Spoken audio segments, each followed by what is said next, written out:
vision, or have another print disability which makes reading, holding a book, or turning a page difficult or impossible. The content is copyrighted by the respective publishers. For more information, please visit us on the web at nfradioreading.org. Hello, this is Julian Wong, and for the next hour, I'll be reading from the Saturday/Sunday, January 10th to 11th, 2026 issue of the Wall Street Journal Weekend Edition on the Niagara Frontier Radio Reading Service. What's news? American employers added jobs at a subdued pace in December, capping a year in which the United States labor market lost considerable momentum. Trump inadvertently posted job market statistics online Thursday night that were supposed to remain confidential until the next day, the White House said. The S&P 500 and Dow closed at record highs. For the week, the S&P 500, Dow, and NASDAQ rose 1.6%, 2.3%, and 1.9%, respectively. Merck is in talks to acquire Revolution Medicines in a deal that could value the cancer drug biotech at about $30 billion, according to people familiar with the matter. Meta unveiled a series of agreements that would make it an anchor customer for new and existing nuclear power in the United States, where it needs city-sized amounts of electricity for its AI centers. China cemented its global lead in electric vehicles in 2025, with local brands grabbing further share from foreign car makers in the world's biggest car market. Bob's Discount Furniture has filed for its IPO. Pandora's full-year sales are set to come in below guidance after weak consumer sentiment in North America. Worldwide, as Iranian protests grow in size and unlikely figures gaining prominence, the son of the country's reviled Shah, who is toppled in the nation's 1979 revolution. Iran's supreme leader said the Islamic Republic won't back down amid protests and threats from Trump to intervene. Local prosecutors in Minnesota are seeking evidence from the fatal shooting of a woman by an ICE agent as they weigh their next steps in response to the death. Democrats in the New York State Legislature are pushing to require schools to teach students about the January 6, 2021 attack on the U.S. Capitol, as the Trump administration sought to recast the riot as a peaceful protest. The U.S. Coast Guard seized a fifth oil tanker and continued to eye other vessels trying to evade the United States blockade on sanctioned tankers traveling to and from Venezuela. Russia launched its nuclear-capable hypersonic Oreshnik missile against Ukraine for only the second time, hitting the western region of Lviv near the Polish border in a significant escalation. The European Union approved the trade deal with 4 South American countries: Argentina, Brazil, Paraguay, and Uruguay. Job gains cool, cap a weak year. Payrolls rose by 50,000 in December as unemployment ticked down to 4.4%. U.S. employers added jobs at a subdued pace in December, capping a year in which the country's labor market lost considerable momentum. Outside of the 2 most recent recessions, 2025 saw the lowest pace of average monthly job growth since 2003. The U.S. economy added a seasonally adjusted 50,000 jobs in December, the Labor Department said on Friday. That was a slight slowdown from November's 56,000 gain and undershot economists' expectations for a 73,000 increase. The unemployment rate ticked down to 4.4% last month, although it has drifted up from 4% last January. All told, employers added 584,000 new jobs in 2025, or about 49,000 jobs a month, on average. This is a marked deceleration from 2024, when the economy added 2 million jobs at a pace of 168,000 a month. We are at an inflection point, said U.S. Bank chief economist Beth Ann Bovino. Businesses that staffed up rapidly in the post-pandemic years are pulling back on hiring, she said. Although economic growth has remained strong, with consumers and businesses continuing to spend, the jobs market is very fragile. The unemployment rate is low, but businesses aren't hiring. Headed into 2026, the labor market appears to have settled into a low-fire stasis, where companies aren't eager to add new workers, but also aren't laying off employees en masse. The reluctance to staff up reflects a number of factors, including uncertainty over higher costs and President Trump's back-and-forth tariff announcements. The Trump administration's large-scale deportations have made it difficult for some businesses to find workers, and some companies are waiting to see if artificial intelligence can handle more of their tasks. And anxious workers are holding on to their jobs, which also allows less room for companies to hire new people. The federal government swung from a source of job creation in 2024 to job loss in 2025. Mostly because of the Trump administration's cuts to the federal workforce. Since reaching a recent peak last January, federal government employment is down by 277,000 jobs, or more than 9%, the Labor Department said. Manufacturing employment logged its 8th straight month of declines, meaning the United States has steadily lost manufacturing jobs ever since Trump announced Liberation Day tariffs.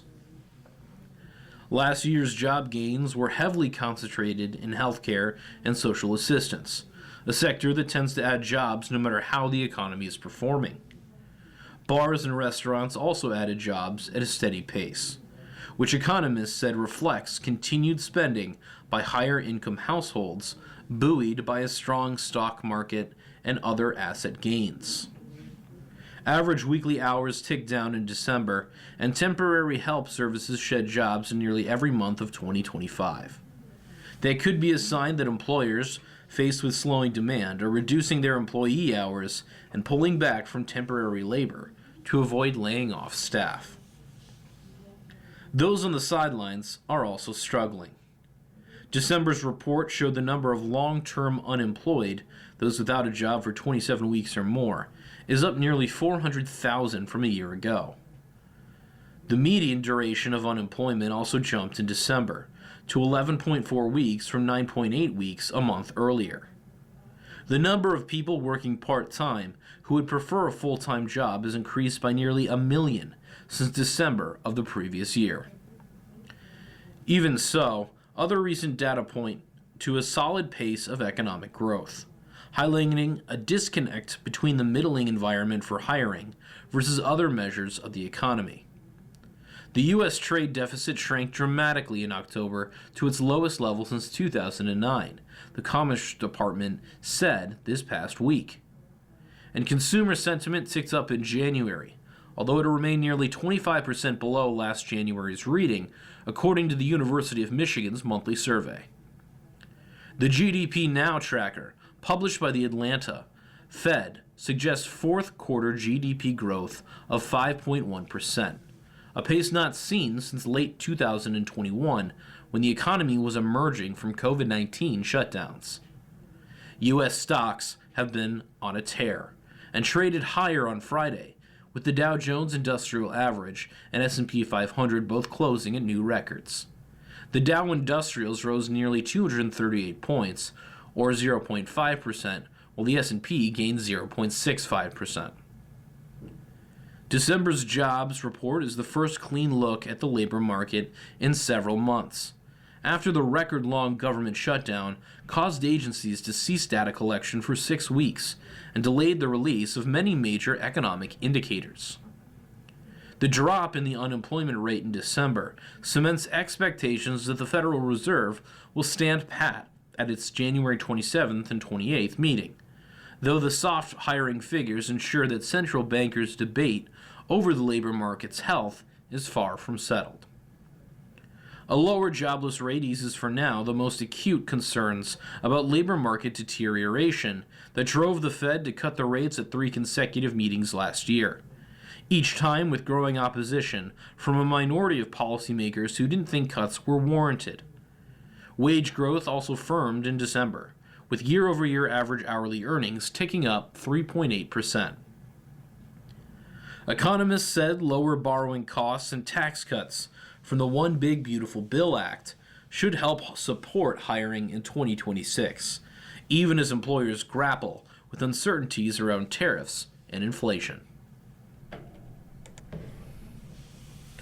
Iran protesters rally behind son of former Shah as unrest grows.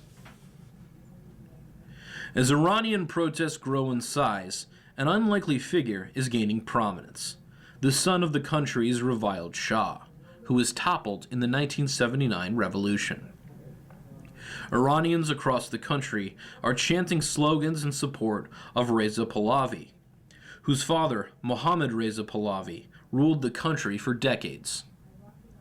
The chants come as the tone of the protests, which began with outrage over a falling currency and soaring prices, is shifting from economic concerns to attacks on the legitimacy of the theocratic regime itself. Protesters shouting anti-regime slogans filled streets in Tehran on Thursday night, and the largest demonstrations in years. Videos showed burned-out cars and a mosque. "Long live the Shah," shouted protesters in a shopping center in Tehran, as others set fire to a nearby government building, according to a video verified by Storyful, which is owned by Wall Street Journal parents News Corp. "This is the last battle," thousands chanted at another march elsewhere in the capital, adding, "Pahlavi will return." The 65-year-old Pahlavi's prominence is a departure from previous bouts of protest, when the heir of the controversial dynasty was rarely evoked. His father, who ruled Iran from 1940s, was widely despised in Iran for his autocratic rule, his political repression, and what critics saw as his subservience to the United States. Few analysts think Pahlavi has a real path to the throne or leadership in Iran. His improved reputation in recent years says more about the Iranian supreme leader Ali Khamenei,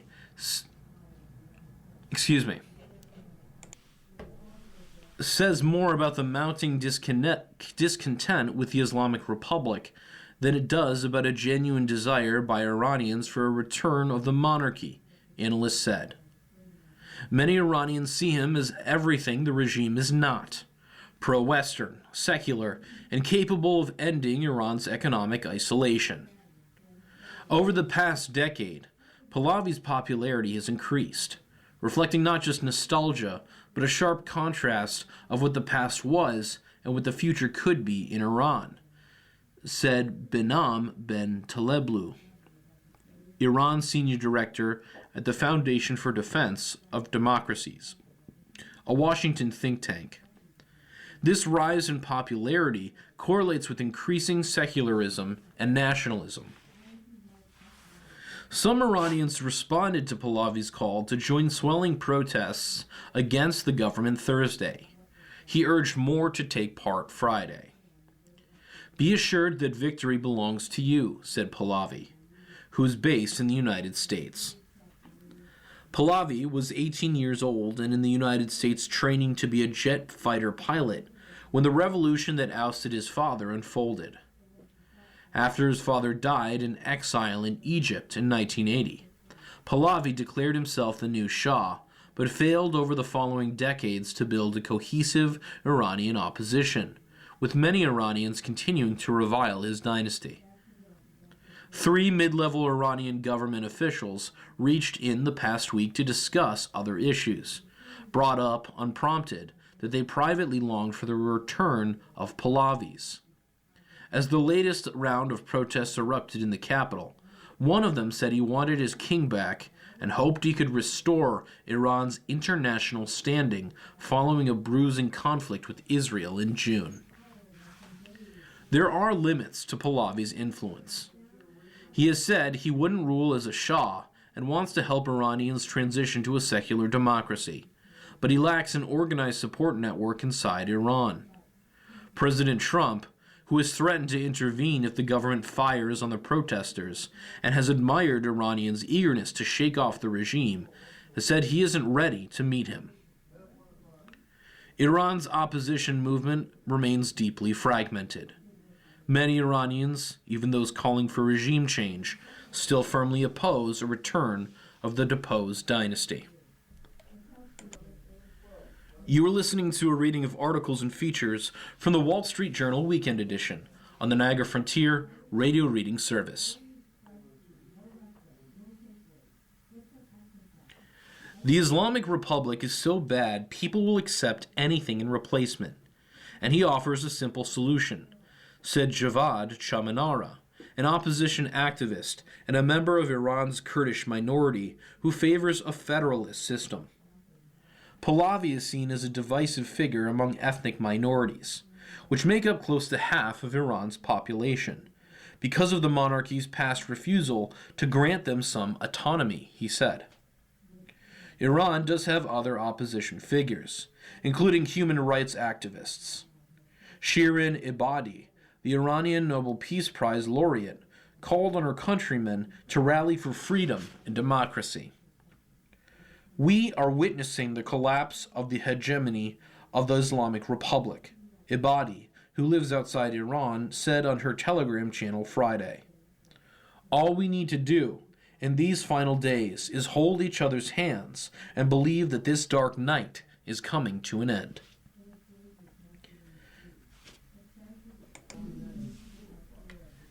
The Islamic Republic is more vulnerable than it has been in years. Its economy is in tatters due to sanctions and the collapse of its currency. The 12-day war with Israel devastated its nuclear and missile program and laid bare the limits of its military capabilities.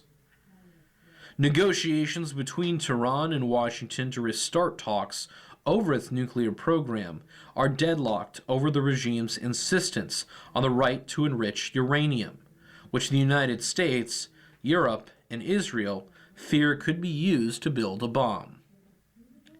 The anti-government demonstrations that began in late December have mobilized a spectrum of Iranian society, from oil workers to bazaar merchants, students, rights activists, and ethnic minorities. There are some similarities between the current protests and the popular unrest that led to the toppling of the Shah. Widespread economic grievances were also a catalyst of the revolution, with bazaar merchants playing an important role. In the late 1970s, secular and religious Iranians joined forces against the Shah. Key to the uprising's success was the charismatic leadership of Ayatollah Ruhollah Khamenei, an exiled cleric, and the participation of the Shiite religious establishment more broadly. Mass demonstrations forced the Shah and his family to flee in January of 1979. Iran's current leaders possess a more sophisticated apparatus to monitor and crush opposition than the Shah. The waves of anti-government demonstrations that swept Iran in 2009, 2017, 2019, and 2022 shook the regime but were all ultimately repressed. Iran's supreme leader Ali Khamenei, who has ruled the country since 1989, said Friday that he had no plan to cede power. Everyone should know that the Islamic Republic will not retreat, he said. Internet access has been almost completely interrupted since last Thursday, according to NetBlocks, a watchdog group. Iran also shut down online access during the 2022 protests. More than 2,000 people have been arrested and 36 killed, according to the group Human Rights Activists in Iran. Another group, Iran Human Rights, later put the death toll at 51. Iran's Islamist leaders haven't yet deployed their full force against the protests, in part because they fear Trump could follow through on his promise to intervene if protesters are killed, said Anisseh Basiri Tabrizi, an Iran expert with the Chatham House Research Group. We are not yet in a situation in which regime stability is at stake, although that could obviously change drastically and suddenly, she said. President blindsides housing investors. Blackstone Chief Executive Officer Steven Schwartzman helped launch Wall Street into the business of buying and renting out single-family homes in the aftermath of the 2008 housing crash.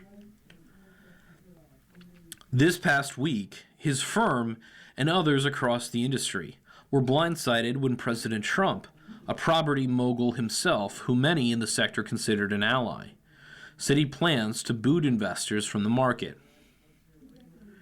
Though they regained some ground later in the week, shares of the two big publicly traded single-family landlords, Invitation Homes and AMH, shed 6% and 4.3% respectively on Wednesday. Shares of Blackstone were hit too. The firm financed the creation of Invitation Homes, but has since sold all its stock. It now owns smaller rival Tricon Residential. The 5.6% decline in Blackstone's shares Wednesday cut the value of Schwartzman's roughly 20% stake by more than $2.1 billion. Shares have recovered some. A Blackstone spokesman said the firm's ownership of U.S. single-family homes represents about 2% of its real estate assets under management and 0.5% of the firm's overall assets. Trump's top advisors have pushed the president to change his messaging on the economy, specifically to address voters' concerns about the cost of living. Top aides to the president presented polling to Trump last year that showed the measure was popular among different options to take on affordability, White House officials said. Reining in the mega landlords was popular with voters, particularly young ones, an official said. People are scared and don't want to touch these residential stocks, given the political narrative between now and the election, said John Pawlowski, managing director at real estate research firm Green Street. Trump, a Republican, said he would unveil more details about his plan when the world's business elites gather later this month in Davos, Switzerland, for the World Economic Forum's annual meeting. It is unclear what authority Trump would have to exclude certain buyers from the housing market, and if such a measure would have enough support in Congress. Any such effort would likely face court challenges from investors. Ensuring the American dream of home ownership is attainable for future generations is a top priority of the president, and his move to ban big institutional investors from buying up more homes clearly demonstrates his commitment, said Caroline Leavitt, White House press secretary. Rental home executives and investors said they had no idea the president's edict was coming. Still, they have grown accustomed to being a boogeyman for people frustrated by housing costs. They have had to fend off accusations that they dominate the market to the detriment of ordinary house hunters and attempts by state lawmakers to curb their businesses. The firms that buy houses contend that investors with at least 1,000 houses collectively own less than 1% of U.S. single-family homes, giving them little sway over prices or rents. Critics' counterpoint is that the mega landlords concentrate their holdings in the most desirable suburban areas around the fastest-growing cities, renting to families that might have bought their homes had financiers not gotten them first.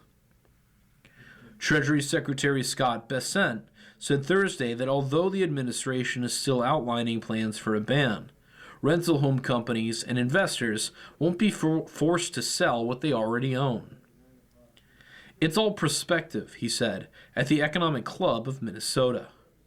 Markets are made on the margin, and so we're pushing out the marginal buyer. The administration wants to keep small mom-and-pop landlords in business, but hasn't decided how big of a landlord is too big, he said. Is it a dozen homes? Is it 2 dozen? Besant said. What makes you an aggregator?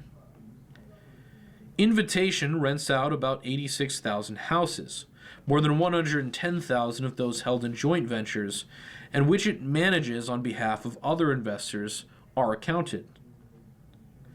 The company emerged from the depths of the housing crash.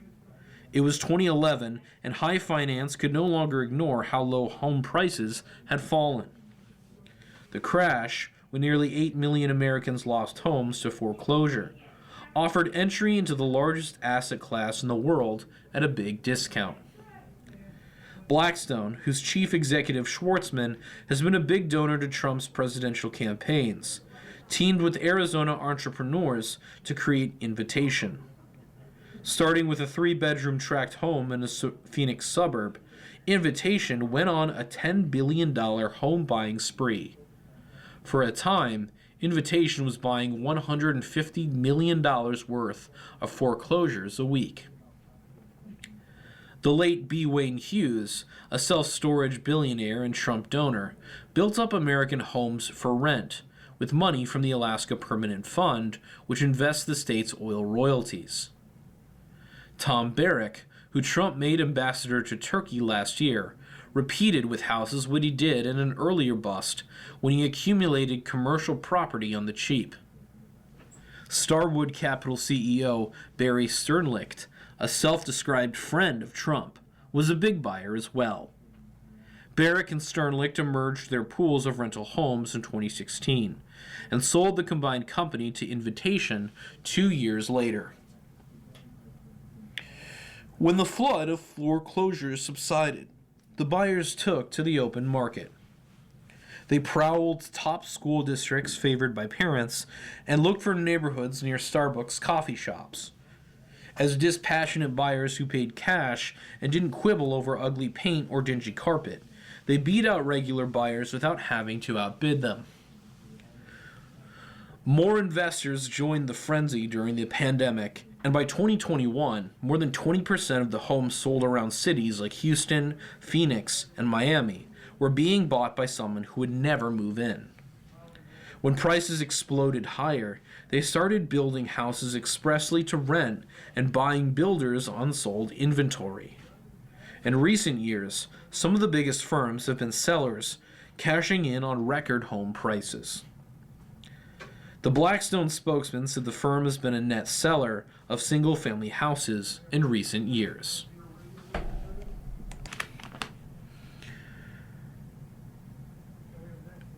Trump's fixation with foreign oil. Venezuela is the latest example of wanting to leverage military might for energy. Washington. A smooth-faced 41-year-old Donald Trump settled in before a live studio audience assembled for the Oprah Winfrey Show, and held forth on how America should be getting a cut of Kuwaiti oil. Kuwait is not paying us for all the oil they're sending out, said Trump, wearing a familiar solid red tie, as Oprah pressed him on his foreign policy views during the April 1988 interview. He complained that the Kuwaitis live like kings, while the American military protected their tankers amid the Iraq-Iran war. Why aren't they paying us 25% of what they're making? Trump asked. In media interviews going back to the 1980s, long before he would dominate U.S. politics, Trump outlined his interest in the U.S. seizing oil from countries where Americans intervened. Now, in his second term, he's making an audacious bid to turn his decades-long fixation into a reality. For the president, America's oil, and now Venezuela's, is both a geopolitical tool to use against oil-dependent Russia and Iran, and a way to fight another big nemesis, inflation.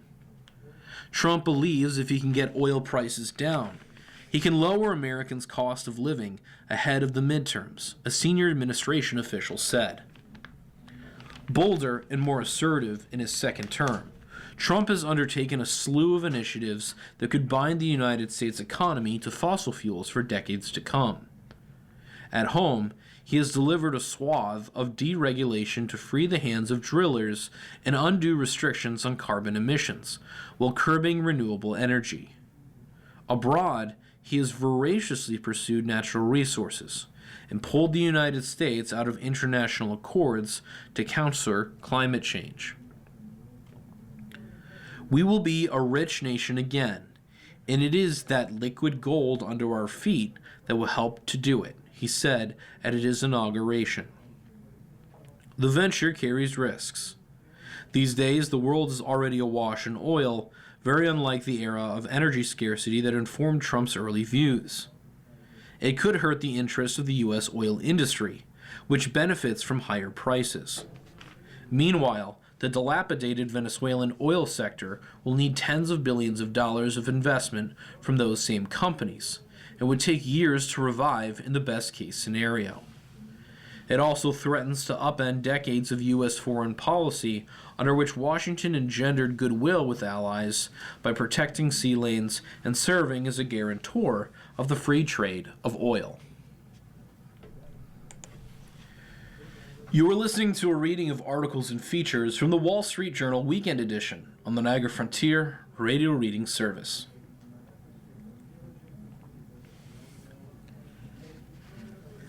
The American people, the American energy industry, and the Venezuelan people will all greatly benefit from President Trump's control of Venezuelan oil, said White House spokeswoman Taylor Rogers. She added that the president's views on energy have been consistent for years, as he has watched the United States get ripped off by other countries, and said that lowering energy prices is a top priority. Trump first sold U.S. strikes on Venezuelan boats and seizures of sanctioned oil tankers as a campaign in the Caribbean front of the war on drugs. Trump's administration claimed Nicolas Maduro led a drug trafficking cartel, which it designated a foreign terrorist organization. But during the lead-up to the U.S. action in Venezuela, Trump repeatedly referenced the nation's vast oil supplies, according to a senior administration official who heard his comments. And he referenced his desire for the United States to benefit from the country's oil repeatedly in public remarks after the United States captured Maduro. 3 days after removing Maduro, Trump posted on social media that the United States would take possession of up to 50 million barrels of sanctioned oil and bring it to the United States, where it will be sold on the open market.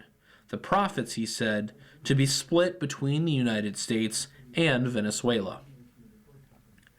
Though many in the oil industry have declared their support for Trump, a 2024 fundraising event in Midland went quiet when the then Republican candidate promised to bring fuel prices down.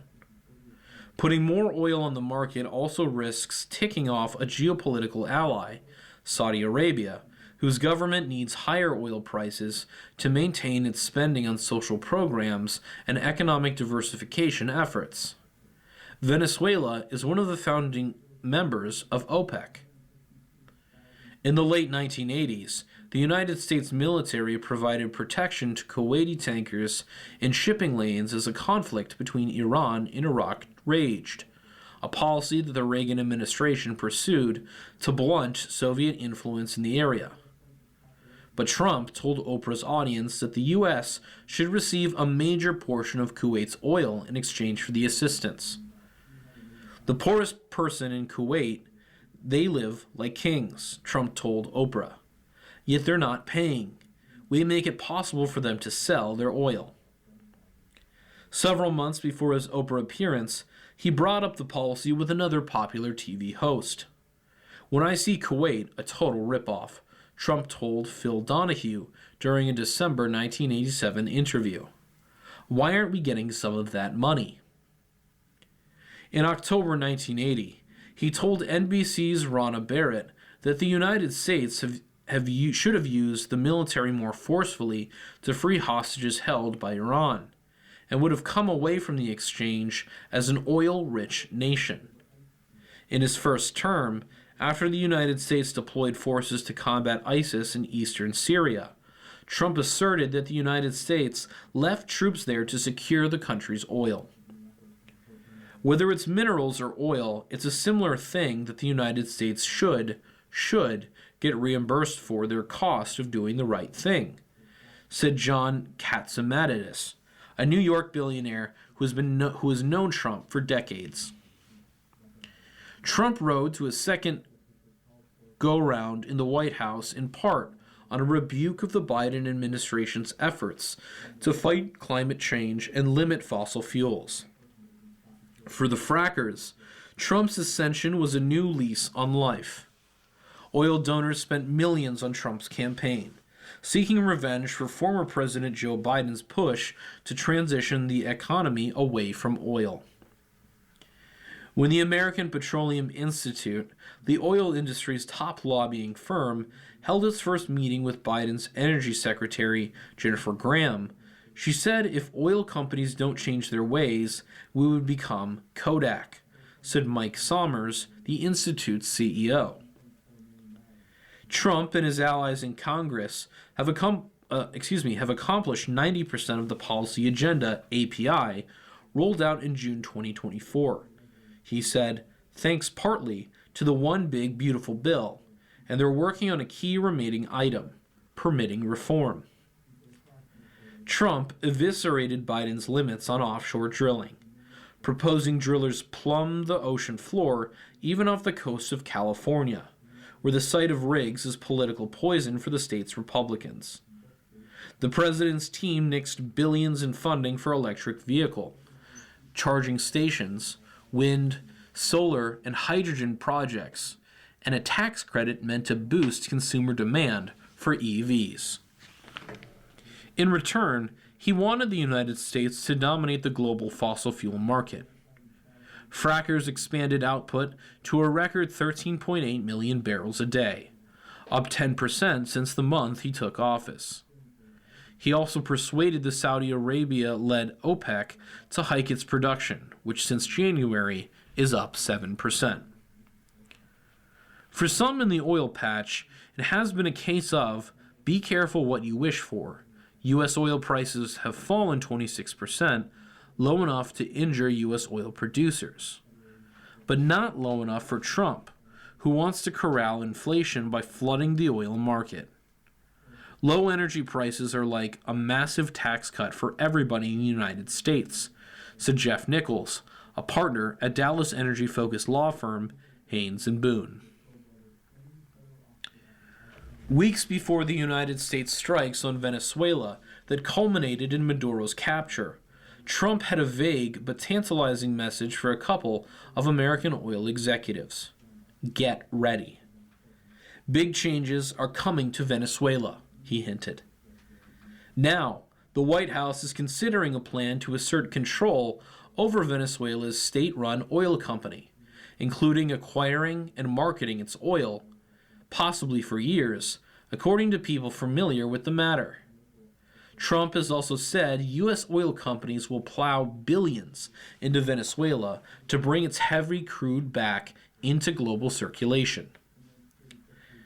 The United States' move to seize oil tankers carrying Venezuelan crude is a vast departure from the nation's historical role, alongside European countries, to guarantee safe passage of globally traded commodities such as oil and food through the Strait of Hormuz, the Red Sea, the Suez Canal, and other global pinch points, said Ramanan Krishnamurti, Vice President of Energy and Innovation at the University of Houston. Trump has told aides he believes his efforts will bring oil prices down to his favored level, $50 a barrel. The plan would bring one of the world's largest oil reserves effectively under U.S. control and out of the hands of geopolitical rivals, China and Russia. Lowering oil prices would also combat inflation. It's the one product people see nearly every day at their street corner, said Andy Lipow, president of Lipow Oil Associates in Houston. Rising and falling gasoline prices for many people hits them in their pocketbook right away. Do you know what the last price was that you paid for spaghetti sauce? I bet you know what you paid for gasoline.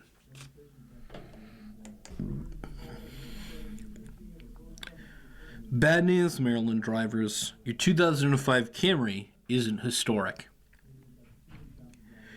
High prices for standard tags helped lead to a surge in classic cars from the early 2000s. Andre Harris is a pawn in a debate that has car buffs across Maryland revved up. What should qualify as a historic vehicle?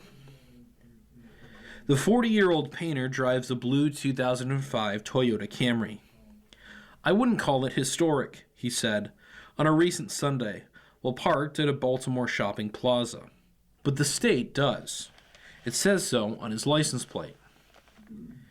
Tens of thousands of Marylanders have taken advantage of rules allowing historic tags on cars from the early 2000s. They make up nearly a third of historic tags, about 60,000 out of 190,000, the state said. Perks include avoiding state emission tests and safety inspections. The license plates are also significantly cheaper than standard tags. Harris said the one-year savings, about $65, was his main motivation. There's a catch, though. A historic car isn't supposed to be driven daily.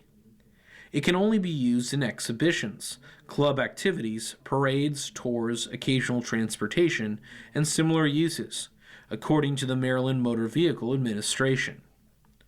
Harris said he drives his Camry on weekends. But enough people were commuting in their classic Honda Civics, and enough people were complaining about them, that state lawmakers cracked down last year. Reviewing the historic definition from a rolling 20 years to include only cars from 1999 or earlier. People imagine the 1969 Corvette or whatever, not the 2002 Honda Accord, said Delegate Mark Corman, a Democrat who chairs the House Transportation Committee. That meant Harris and others with 2000 and 2005 cars will need to get standard tags, and possibly an inspection, when their historic ones expire. I understand there are abusers out there, but why should the innocent be punished for the guilty? Said Michael Lechtlitner, a 67-year-old retired intelligence officer who often posts about the issue in car-themed Facebook groups. He and other local car enthusiasts are pressing state lawmakers to make a U-turn during the 90-day legislative session starting next week in Annapolis. Lechtlitner wants the state to return to a rolling definition and said he's fine with a stricter 25 years instead of 20. It helps that his 2001 Panos Esperante, which currently has historic tags, would just fall into that range. The American-made car is one of only 347 built, he said, and a Panas once won a 24 hours of Le Mans endurance race in its class. Tell me it's not historic, Lechtlitner said. Vince Davis, a contractor with historic tags on his 2005 Cadillac Escalade, endorses the status for cars like his, built midway through George W. Bush's presidency. When you look at things like the classic rock station, he said, anything that's over 10 years old is classic now. States across the United States have long offered historic or antique plates, and 25-year rules are common, said Steve Maskowitz, chief executive of the Antique Automobile Club of America in Hershey, Pennsylvania. Scofflaws hurt the hobby, Moskowitz said. We don't want to see somebody that's got a 1991 Cutlass Sierra with 300,000 miles on it and using it every day to get back and forth to work and cheating the system. Critics often cite safety concerns over the older cars. One person wrote on Facebook about seeing borderline junkyard cars quite regularly. Maryland's MVA issued about 60,000 historic tags in 2024. The year before the crackdown. That was a 34% jump from 2021. Close to 60% were from 2000 to 2004 model year cars. Most common were Chevy Silverados, Ford F-150s, and Honda Accords. State Senator Justin Reddy pointed to higher registration fees as a likely factor. Standard tags for heavier SUVs have doubled since mid-2024 to $191.50 a year. Historic tags cost $55.50 a year. The Republican said he doesn't condone owners breaking the rules to save cash, but gets why they would. Maryland's legislature, controlled by Democrats, poked a proverbial hornet's nest by altering the rules last year, he said. A lot of these people with historic tags are people with time on their hands, so they can look up their delegate. You are listening to a reading of articles and features from the Wall Street Journal Weekend Edition on the Niagara Frontier Radio Reading Service. Grigory Stashenko, 38, has complained publicly about the changes. The historic tags on his 2002 Nissan Xterra expired January 1st. The IT worker uses the truck for farm runs and periodic off-roading, he said, and worries it might fail the state's pointlessly rigorous inspection, denying him the required standard tags. The state mandates an inspection if one isn't on file under the current owner. Most post-1999 historic tag holders are in that position, the MVA said. This is just spitting into the people's faces, said Stashenko, who also has 2 cars with standard plates. He said the state could combat cheating by shrinking the price difference between regular and historic plates, and by pairing mileage limits with odometer checks. Other ideas being bandied about by automobile aficionados include requiring residents to put standard tags on one car before getting historic tags for another, to show drivers have a legal everyday ride. The legislature appears likely to approve a rolling 25-year definition. Corman said he backs the tweak, contained in a bill from Delegate Stephen Johnson, who owns 2 1960s vehicles. Johnson said he would also seek to grandfather in 2000 to 2005 historic tag holders. They got historic tags under the language of the law, the Democrats said. Why make those people go through all those changes, jump through all those hoops and expenses? Dan Richter, an engineer restoring a 1970 Buick Grand Sport, can't get behind the idea. You're giving people amnesty for having broken the law, Richter, 58, said of the Daily Drivers. When I see these people on the road with historic tags, it annoys me, because I know eventually it's going to screw it up for the hobbyist. Trump Post indirectly revealed hiring stats. Charts published Thursday evening offered early peek at some jobs figures. President Trump inadvertently posted job market statistics online Thursday night that were supposed to remain confidential until the next day, the White House said Friday. Presidents and their top economic advisors routinely get an advance look at big data releases, like the Labor Department's December jobs report, which was made public Friday at 8:30 a.m. In Washington, D.C., anyone receiving the information ahead of the scheduled publication time is required by federal law to keep the figures under wraps until they are published. On Thursday night, Trump shared charts on social media showing job totals that matched the numbers later published Friday morning, giving his online followers an early peek at some of the data. Following the regular procedure of presidents being pre-briefed on economic data releases, there was an inadvertent public disclosure of aggregate data that was partially derived from pre-released information, a White House official said Friday. The White House is accordingly reviewing protocols regarding economic data releases. They gave me some numbers. When people give me things, I post them, Trump told reporters at the White House on Friday afternoon. Trump didn't post the headline numbers that economists were most eagerly awaiting Friday in the December jobs report. Net job creation of 50,000 last month and a decline in the unemployment rates of 4.4%.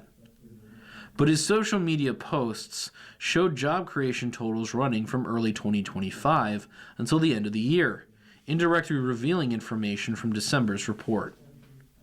In particular, he posted charts showing that since the end of January 2025, the economy has added 654,000 private sector jobs, but shed 181,000 government jobs, with roles in the federal government declining by 277,000. Those numbers match the totals revealed in Friday morning's jobs report, and which include job creation tallies from December that were still confidential Thursday evening. The Bureau of Labor Statistics, which collects the monthly employment collects the monthly employment statistics, follows strict protocols to ensure the numbers remain private until the scheduled publication. Even the agency's top official is out of the loop until a couple of days before the release.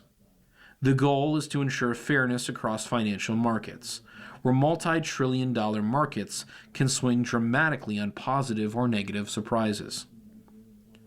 One exception to the tight confidentiality is transmission of the data to the White House Council of Economic Advisers, whose chair typically briefs the president on the numbers the day before their release. The charts Trump posted match those typically used in such briefings. Unemployment remains modest overall, though hiring trends have decayed steadily over the course of Trump's year back in office. The 50,000 jobs created in December undershot economists' expectations, and previously published tallies for October and November were revised lower. New York legislators push lessons on January 6th attack.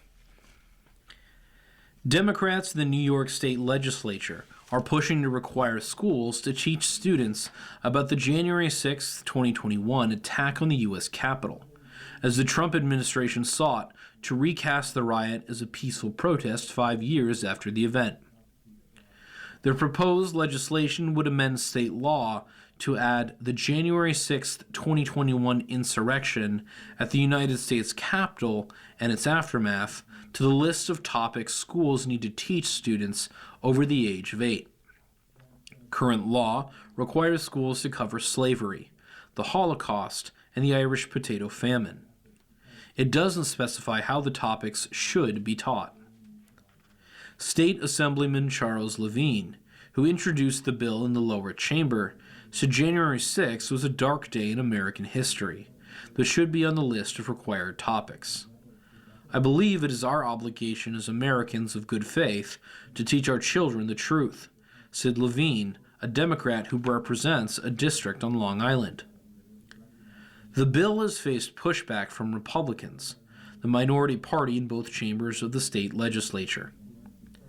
The American people rejected Democrats' hysterics over January 6th when they overwhelmingly sent President Trump back to the White House last year, said David Laska, a spokesman for the New York State Republican Party. American schools are navigating a divisive political climate, with history and civics material facing increased scrutiny. The Trump administration has threatened to pull federal funding from schools over gender and race-related teaching. Some educators are steering clear of political discussions in the classroom. In a September survey of about 1,000 K-12 teachers conducted by school choice nonprofit EdChoice and pollster Morning Consult, 40% of respondents said that they have had to modify their curriculum or discussion topics because of political pressure. A little more than half of respondents said they voluntarily limited discussion of political and social issues in class. Certainly in the last year, what's allowed to be taught or what is required to be taught in the classroom has gotten a lot more national and public attention, said Donna Phillips, president of the Center for Civic Education, a nonprofit organization. Some teachers across the United States have introduced lessons on January 6th. To mark the event's 5th anniversary this past week, Indiana social studies teacher Wendell Mosby showed videos and news clips from the day to his 6th grade class. Students debated the reasons protesters stormed the Capitol, resulting in a discussion about race, political disagreement, and social media influence.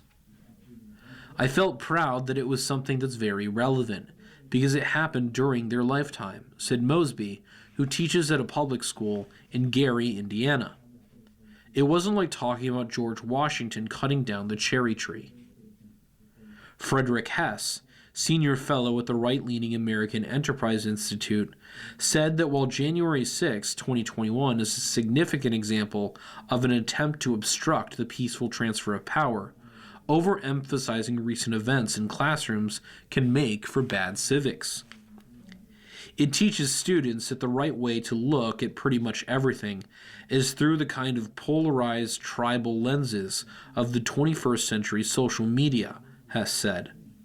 Schools should focus on helping students master foundational skills in history and social analysis, he added.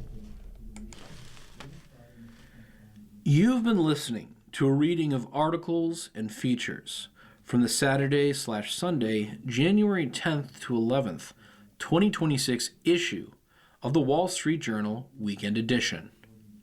We read from the Wall Street Journal Weekend Edition every Monday at 7 a.m. Your reader has been Julian Wong. Thank you for listening. You're listening to the Niagara Frontier Radio Reading Service. Volunteer radio readers broadcast daily readings, 24 hours a day, of newspapers, magazines, books, and other printed matter to area people who are blind or have a print disability, who are provided reading radios. The Niagara Frontier Radio Reading Service has broadcast almost 40 years of radio readings to those without sight. Our broadcast signal is provided at no charge by WNED. Radio Reading Studios are at 1199 Harlem Road in Cheektowaga. For more information on the Niagara Frontier Radio Reading Service, call 716-821-5555.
The